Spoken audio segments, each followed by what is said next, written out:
আমার নাম ইয়াসমা আসাদ গিল এবং আমি একজন অভিনেত্রী। একটা সময় ছিল যখন আমি নাস্তিকতার ফানে পড়ে গিয়েছিলাম, যখন আমি আমার স্নাতক করছিলাম। কিন্তু আলহামদুলিল্লাহ আপনার ভিডিও এবং আপনার লেকচার শুনে আমি আমার ধর্মে ফিরে এসেছি এবং আমার বিশ্বাসকে আমার কাছে ফিরিয়ে দিয়েছে, তাই এর জন্য আলহামদুলিল্লাহ। এবং আমার দেশে, বিশেষ করে আমার শহরে আসার জন্য আপনাকে ধন্যবাদ। তো প্রশ্নটি হলো, যদি আমি কিছু ভুল বলি তবে আমাকে ক্ষমা করবেন, কারণ আমার জ্ঞান অনেক সীমিত। কিন্তু যখন আমি গবেষণা করছিলাম তখন বাকি সবকিছুই আমি বুঝতে পেরেছিলাম, কিন্তু একটি প্রশ্ন রয়ে গেছে। সেটি হলো এই যে পূর্ব নির্ধারণের ধারণা এবং তারপর আমাদের অর্থাৎ মানুষ এবং জিনদের স্বাধীন ইচ্ছাশক্তি থাকার ধারণা, তাই না? তো যদি সবকিছু আগে থেকে লিখে দেওয়া হয়ে থাকে, যদি সবকিছু পূর্ব নির্ধারিত হয়, তাহলে এই যে ধারণা যে যদি একজন চোর কোথাও চুরি করে, তাহলে সেটা কি আগে থেকেই লেখা ছিল না? তার জবাবদিহিতা কি স্বাধীন ইচ্ছাশক্তি অনুসারে? বোন একটি গুরুত্বপূর্ণ প্রশ্ন জিজ্ঞাসা করেছেন এবং তিনি বলছেন যে তিনি আগে একজন অভিনেত্রী ছিলেন এবং নাস্তিকতার জালে ফেসে গিয়েছিলেন এবং আমার ভিডিও এবং লেকচার শোনার পর আলহামদুলিল্লাহ তিনি দিনের দিকে ফিরে এসেছেন এবং আল্লাহ সুবহানাহু ওয়া তাআলা তাকে হেদায়েত দিয়েছেন। আমি আপনাকে ধন্যবাদ জানাতে চাই যে আপনি ফিল্ম ইন্ডাস্ট্রি থেকে ফিরে এসে সঠিক পথে এসেছেন। এটা খুব কঠিন। যদি মিডিয়ার জালে কেউ ফেসে যায় তবে বেরিয়ে আসা মুশকিল, কিন্তু আল্লাহ তাআলা অনেক মানুষকে হেদায়েত দিচ্ছেন, আপনাকেও আল্লাহ হেদায়েত দিয়েছেন।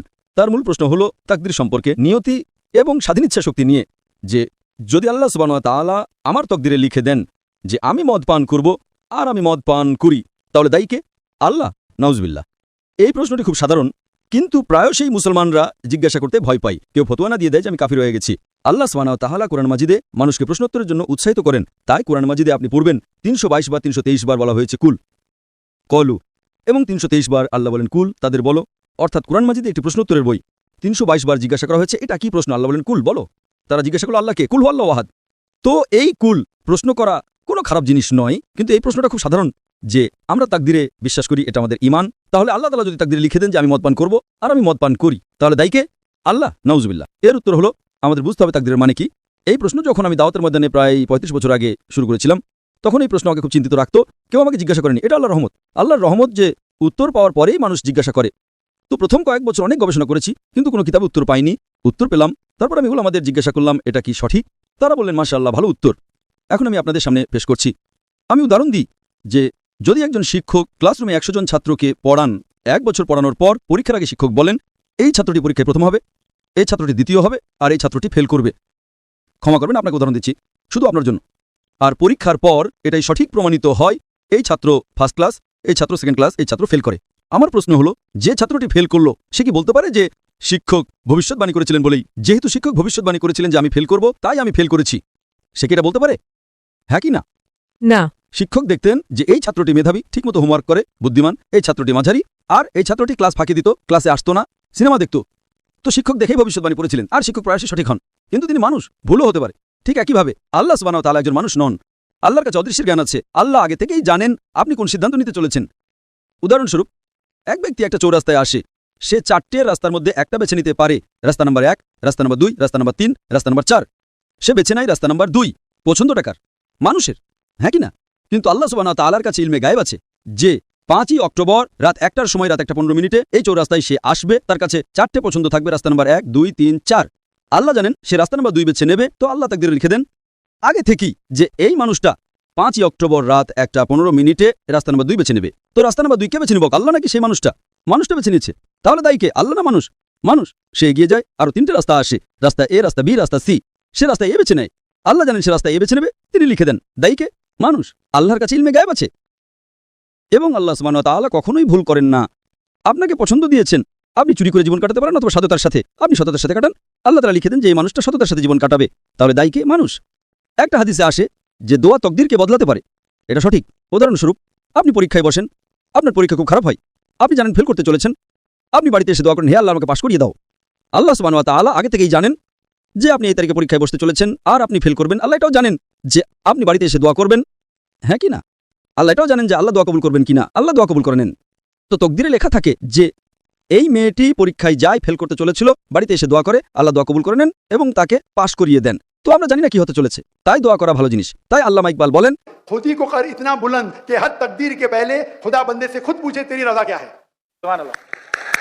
তো তকদিরের মানে হলো আল্লাহ সুবহানাহু ওয়া তাআলা আপনাকে ইচ্ছা শক্তি দিয়েছেন ১০০% না ৯৫, ৯৮। আমি চাই আমি পৃথিবীকে ধ্বংস করে দেবো, আল্লাহ তা করতে দেবেন না। কিন্তু আল্লাহ আপনার পছন্দ আপনার উপর ছেড়ে দিয়েছেন, আপনাকে হেদায়েত দিয়েছেন কোরআন এবং হাদিসে। আপনি অনুসরণ করবেন কি করবেন না সেটা আপনার উপর স্বাধীন ইচ্ছা শক্তি আছে। কিন্তু যদি আপনি কোনো ভুল করেন আপনি দায়ী, আপনি কোনো ভালো কাজ করেন আপনি দায়ী।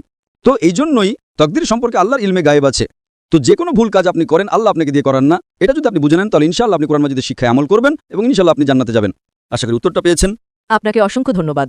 আমার নাম সুমেরা বশির, আমি পিএইচডি ছাত্রী। আমার প্রশ্ন হলো, কোরআনে বলছে ইহুদিদের উপর অপমান আর মুখাপেক্ষিতার ছাপ লেগে থাকবে। তাহলে এখন আমেরিকা ও ইসরায়েল এত শক্তিশালী কেন? তারা ধনী কেন? সারা দুনিয়ায় তাদের প্রভাব এত বেশি কেন? এর আসল কারণ কি? আমি যদি আপনার প্রশ্নটা ঠিকমতো শুনে থাকি, আপনি বলেছেন যে কোরআন মাজিদে ইহুদিদের সম্পর্কে লেখার পরও ইহুদিরা কেন দুনিয়া শাসন করছে। ঠিক, জি আপনার প্রশ্ন ছিল যে কোরআন মাজিদে ইহুদিদের উল্লেখ থাকা সত্ত্বেও, তাদের উপর ছাপ লাগা সত্ত্বেও কেন ইহুদিরা পুরো দুনিয়ার উপর রাজত্ব করছে। জি স্যার। আমার জ্ঞান অনুযায়ী ইহুদিরা একদম ঠিক পুরো দুনিয়ার উপর রাজত্ব করছে, এবং রাজত্ব করছে দুটো কারণে। 1 নম্বর, তারা সব ব্যাংক, দুনিয়ার যত সুদের ব্যাংক আছে সেগুলোর প্রধান নেতা হলো ইহুদিরা। আপনি যত ব্যাংক দেখবেন, ইন্টারন্যাশনাল মনিটারি ফান্ড বা যত আমেরিকান ব্যাংক আছে, আপনি ফোর্ট নক্সের নাম শুনবেন, আপনি ভাবেন এটা ইউএসএ সরকারের। এটা সরকারের নয়, ইহুদিদের। এই ইহুদিরা পুরো দুনিয়াকে সুদের মধ্যে ডুবিয়ে দিয়েছে। সুদ নিতে, ইন্টারেস্ট নিতে বাধ্য করেছে। আপনাদের বলবে যে ক্রেডিট কার্ড ব্যবহার করো, 1 মাসের মধ্যে ফেরত দাও, নো প্রবলেম। 1 মাসের বেশি হলে আমরা ইন্টারেস্ট চার্জ করব। এখন মানুষ যখন ক্রেডিট কার্ড ব্যবহার করে, প্রথমবার ঠিক আছে, পরে ভাবে আরে কি যায় আসে, আর তারপর সে সুদে ডুবতে থাকে। ইন্টারন্যাশনাল মনিটারি ফান্ড IMF কি করে? অনেক দেশকে লোন দেয়। লোন দিয়ে আপনাদের দিয়ে ভুল কাজ করায়। আমরা তাদের থেকে লোন নিই কেন? আল্লাহ যখন বলেছেন সুদ হারাম, তখন আপনারা তাদের থেকে লোন নেন কেন? আপনারা যদি তাদের থেকে সুদে লোন নেন, আল্লাহ তাআলা আপনাদের সাহায্য করবেন না। কিন্তু আমাদের মুসলিম দেশগুলোর আল্লাহর চেয়ে টাকার প্রতি বেশি ভালোবাসা আছে, আল্লাহর চেয়ে টাকাকে বেশি ভালোবাসে। জি স্যার, একদম সত্য কথা বলেছেন। তাই আমরা মুসলিম দেশগুলো নিজেরা ইহুদিদের কাছে যাই। কোরআনের আয়াত আছে, সূরা মাইদা সূরা নম্বর 5 আয়াত নম্বর 82, আহলে কিতাবদের মধ্যে মুসলমানদের সবচেয়ে বেশি ভালোবাসে তারা যারা বলে যে আমি নাসারা, আমি খ্রিস্টান, আর সবচেয়ে বড় শত্রু হলো ইহুদিরা। এটা কোরআনের আয়াত। তারপরও আমরা কোরআনের আয়াত পড়ি না বা ভাবি যে টাকা আমাদের বাঁচাতে পারে। আমাদের প্রতিবেশী দেশ আছে। প্রতিবেশী দেশ মানে আপনাদের নজর একদিক থেকে একটু সরিয়ে অন্য প্রতিবেশী দেশও আছে। আমেরিকাকে তারা 20 বছর ধরে নাস্তানাবুদ করে ছেড়েছে, করেছে কিনা? আমি আফগানিস্তানের কথা বলছি, ইন্ডিয়ান নয়। প্রতিবেশী দেশ বলতে প্রথমে এলো রাশিয়া, তাদের উপর হামলা করলো। তখন আমেরিকা তাদের ট্রেনিং দিল। তারপর আমেরিকা যখন হামলা করলো, তারা বলল আমরা আমাদের মাটিতে কাউকে আসতে দেব না। আফসোস এই যে, আলহামদুলিল্লাহ সুম্মা আলহামদুলিল্লাহ, আমেরিকা ট্রিলিয়ন ট্রিলিয়ন ডলার খরচ করেছে 20 বছর ধরে, তবুও তাদের ময়দান ছেড়ে পালাতে হয়েছে। কেন? তাদের সাথে আল্লাহর সাহায্য ছিল। সংখ্যায় তারা কত? 35 বা 36 মিলিয়ন।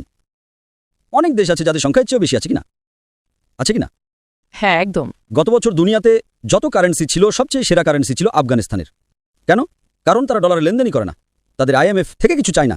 তাই আল্লাহ তাআলা আমাদের পরীক্ষা নিচ্ছেন। আল্লাহ তাআলা জানতে চান যে আপনারা কার সাহায্য চান। আমি বলেছি না যে এই দুনিয়া একটা পরীক্ষা? এই পুরো দুনিয়া আমরা যে জীবনযাপন করছি, এটা একটা পরীক্ষা। তো এই ইন্টারেস্ট বা সুদের মাধ্যমে তারা সব মানুষকে নিজেদের জালেবন্দি করতে চায়। আমরা ব্যবসা করি, তখন ব্যাংক থেকে লোন নেই। লোন না নিলে কি হবে? আরে আমরা কি মরে যাব? আপনাদের ভালো গাড়ি চাই, ভালো বাড়ি চাই, ভালো গাড়ি আখিরাতে নেন না। তো এটা আল্লাহ তাআলার ব্যবস্থা। আল্লাহ তাআলা আমাদের পরীক্ষা নিচ্ছেন। আর আফসোসের বিষয় হলো, আল্লাহ আমাদের মুসলিম দেশগুলোকে এত টাকা দিয়েছেন, আমার জ্ঞান অনুযায়ী দুনিয়ার শীর্ষ 100 জন ধনীর মধ্যে 95%-এর বেশি হলো মুসলিম। এই বিল গেটস, জেফ বেজোসকে এরা নিজেদের পকেটে রেখে দেবে। ইলন মাস্ককেও। উপসাগরীয় দেশগুলোর এক একজন মুসলিম, তাদের প্রাইভেট কোম্পানি আছে। এরা ধনী কারণ তারা লিস্টেড কোম্পানিতে আছে। আমি নিজে জানি, বাকি মানুষের কথা বাদ দিন, আমি নিজে জানি, আমি সাক্ষ্য দিচ্ছি। আমি অনেক মুসলিমকে চিনি যারা বিল গেটসকে এক পকেটে রাখলে আর ইলন মাস্ককে অন্য পকেটে। আমি নিজে চিনি, আমি তাদের সাথে দেখাও করেছি। আল্লাহ আমাদের টাকা দিয়েছেন, কালো সোনা দিয়েছেন। আমরা কি করি? ইহুদিদের ব্যাংকে রাখি। তারপর ইহুদিরা আপনাদের পুতুলের মতো নাচায়। আপনারা কিছু করলেই আমরা তোমাদের টাকা নিয়ে নেব। আমাদের মুসলিম দেশের উপর হামলা করে, ফিলিস্তিনের উপর, গাজার উপর। কি করছি আমরা? কিছু না। লেকচার দেওয়া ছাড়া আমরা কি করছি? বয়ান দেওয়া ছাড়া আমরা কি করছি? বয়ান দেওয়া ছাড়া আমরা কি করছি? আমি একটা লেকচার দিয়েছি, কি আবার লেকচার কি দেব? আমি বক্তা, যেখানে উম্মার জন্য, ফিলিস্তিনের জন্য 15টা পয়েন্ট বলা হয়েছে। उम्मत के लिए, फलस्तीन के लिए। আর তার মধ্যে 14 নম্বর পয়েন্ট হলো, যেভাবে ন্যাটো আছে, নর্থ আটলান্টিক ট্রিটি অর্গানাইজেশন, 31টা দেশের জোট আছে, America, European country, America, Canada, European country. আপনি যদি একটা দেশের উপর হামলা করেন, তার মানে আপনি 31টা দেশের উপর হামলা করেছেন। আমরা মুসলিমরা কেন একটা প্যাক্ট বানাই না? মুসলিম কান্ট্রিজ ট্রিটি অর্গানাইজেশন কেন বানাই না? 57টা দেশ আছে যেখানে মুসলিমরা সংখ্যাগরিষ্ঠ, কেন জোট বানাই না? যদি আপনি একটা দেশের উপর হামলা করেন, তার মানে সব দেশের উপর হামলা করলেন। কি হবে? খুব বেশি হলে কি হবে? আমরা শহীদ হব। আমি তো প্রতিদিন তাহাজ্জুদে দোয়া করি, হে আল্লাহ, আমার মাল আর আমার জান তোমার নামে কুরবান হোক। ইন্ডিয়াতে আমি প্রতিদিন রাতে তাহাজ্জুদে দোয়া করতাম। তো 2016 সালে দাওয়াতি কাজের কারণে আমাকে হিজরত করতে হয়। ইন্ডিয়া থেকে মালয়েশিয়ায়। তো আল্লাহ আমার অর্ধেক দোয়া শুনেছেন। আমার পুরো সম্পদ ভারত সরকার বাজেয়াপ্ত করে নিয়েছে। অর্ধেক দোয়া শুনেছেন। এজন্য আমি যখন দোয়া করি, আমি কখনো দোয়া করি না যে সম্পদ ফেরত পাই। বলবেন কেন নয়? আরে দোয়া কিসের জন্য? সম্পদ যদি ফেরতই পেয়ে যায় তাহলে সব কোথায় পাবো? এখনই তো 700 গুণ পেয়ে গেছি। আমি কি বোকা যে সম্পদের জন্য দোয়া করব? আল্লাহ কি করেছেন? নতুন ব্যবসা শুরু করিয়ে দিয়েছেন, নতুন সম্পদ দিয়েছেন। কি করেছেন? আমি ভেবেছিলাম আখিরাতে পাবো, দুনিয়াতেই শুরু করিয়ে দিয়েছেন নতুন ব্যবসা, নতুন বাণিজ্য, নতুন সম্পদ। তো এজন্য যখন মানুষ বলল যে ভাই পাকিস্তানে তো নিরাপত্তার সমস্যা আছে, তো আমি বললাম আমি তো মাথায় কাফন বেঁধে বেরিয়েছি। তার মানে এই নয় যে সতর্কতা অবলম্বন করা উচিত নয়। আল্লাহ রসুল বলেছেন উট বাঁধো, তারপর আল্লাহর উপর তাওয়াক্কুল করো। তো উট বাঁধছি। মাশাআল্লাহ, আপনাদের লাহোরের পুলিশের কাজে আমি খুবই মুগ্ধ। লাহোরের দেখুন, এখন কোনো ভিআইপি যাচ্ছে না। আমি যে সময় এয়ারপোর্ট থেকে এসেছি, মাশাআল্লাহ, পুরো নিরাপত্তার সাথে। আমি তাদের অনেক ধন্যবাদ জানাতে চাই। তো তারাও করছে, আমিও করছি, কিন্তু সতর্কতা অবলম্বন করা উচিত। কিন্তু এতটাও সতর্কতা নয় যে উটকে এত শক্ত করে বাঁধলেন যে সে মরেই গেল। আপনারা আমার দাওয়াতি কাজ বন্ধ করে দেবেন। আমি দাওয়াত দিতে না পারলে জান্নাতে কিভাবে যাব? তো বেঁচে থেকে লাভ কি? তো আমি বলি, আজকের মুসলমানদের যদি ঈমান এসে যায়, আমরা যদি এক হয়ে যাই, ঐক্যবদ্ধ হয়ে যাই, তাহলে কি হবে? খুব বেশি হলে শহীদ হব, আর কি হবে? জান্নাতে তো যাব। আমাদের মুসলিম ভাইদের উপর যে জুলুম হচ্ছে সেটা আফসোসের বিষয়। আমাদের সাধ্যে যতটুকু আছে আমরা খুব সামান্যই করছি। আমরা যদি ন্যাটো বানাই এবং দেখি যে ইহুদিদের সাথে নেই, একদম ইহুদিরা কন্ট্রোল করছে, 1 নম্বর ব্যাংক দিয়ে, 2 নম্বর মিডিয়া দিয়ে যত বড় মিডিয়া আছে, স্টার টিভি, ফক্স টিভি, স্কাইবি, বেশিরভাগই ইহুদিদের। রুপার্ট মার্ডোকের নাম শুনেছেন? রুপার্ট মার্ডোক, তাকে মিডিয়া এক্সপার্ট বলা হয়। তো ইহুদিরা দুটো জিনিস দিয়ে কন্ট্রোল করছে, ব্যাংক দিয়ে, সুদ দিয়ে এবং মিডিয়া দিয়ে। যখন মানুষ মুসলমান হতে শুরু করলো, যখন লাইভ জেনোসাইড দেখতে শুরু করলো সোশ্যাল মিডিয়ায়, তখন সোশ্যাল মিডিয়া ব্যান। আমার বেশিরভাগ সোশ্যাল মিডিয়া ব্যান। আমি যখন ফিলিস্তিনের কথা বলি, আমার টুইটার বন্ধ, আমার ইনস্টাগ্রাম বন্ধ, 1 মিলিয়ন 2 মিলিয়ন বন্ধ। ফেসবুক আলহামদুলিল্লাহ এখন পর্যন্ত সুরক্ষিত আছে, তবে মাত্র 24 মিলিয়ন। এটা 100 মিলিয়নের উপরে যাওয়া উচিত। এটাকে শ্যাডো ব্যান করেছে, ব্যান নয়, শ্যাডো ব্যান। শ্যাডো ব্যান মানে আটকে রাখবে, বেশি ছড়াতে দেবে না। একই জিনিস আমার ইউটিউবে মাত্র 4 মিলিয়ন। আমার 100 মিলিয়ন হলে আমি জান্নাতে যাব। ব্যান হলে জান্নাতে যাওয়ার চান্স বেশি, হ্যাঁ কি না? আল্লাহর বার্তা পৌঁছে দেওয়ার। তো মিডিয়ার ব্যবহার আমাদের সঠিক উপায়ে করা উচিত আল্লাহর বার্তা পৌঁছে দেওয়ার জন্য। আল্লাহ আমাদের এত ক্ষমতা দিয়েছেন, এত সংখ্যা দিয়েছেন, এত টাকা দিয়েছেন, আমরা ভুল জায়গায় খরচ করছি। ইহুদিরা কত শতাংশ? খুব কম। পুরো দুনিয়ায় 16 মিলিয়ন। আপনাদের একটা শহরেই এসে যাবে, করাচি শহরে 16.495 मिलियन मुसलमान हैं। 2024 সালের হিসাব অনুযায়ী আমরা যদি আল্লাহ ও আল্লাহ রাসূলের উপর ভরসা করি আর বিশ্বাস করি, আল্লাহ তাআলা সূরা বাকারায় বলেন, সূরা নম্বর 2 আয়াত নম্বর 261-তে, যদি আপনি আল্লাহর রাস্তায় একটি শস্য দানা দেন, আল্লাহ আপনাকে 7টি শীষ দেবেন। 7টি শীষ, প্রতিটি শীষে 100টি দানা, অর্থাৎ 700 গুণ, 70,000% লাভ। এটা সর্বনিম্ন। আল্লাহ আরও দেবেন। আমাদের যদি বিশ্বাস থাকে তাহলে তো আমরা করবো, তাই না? আল্লাহ তাআলা আমাদের পরীক্ষা নিচ্ছেন, আপনাদের সম্পদ দিচ্ছেন, দেখছেন আপনারা কোথায় সম্পদ খরচ করেন।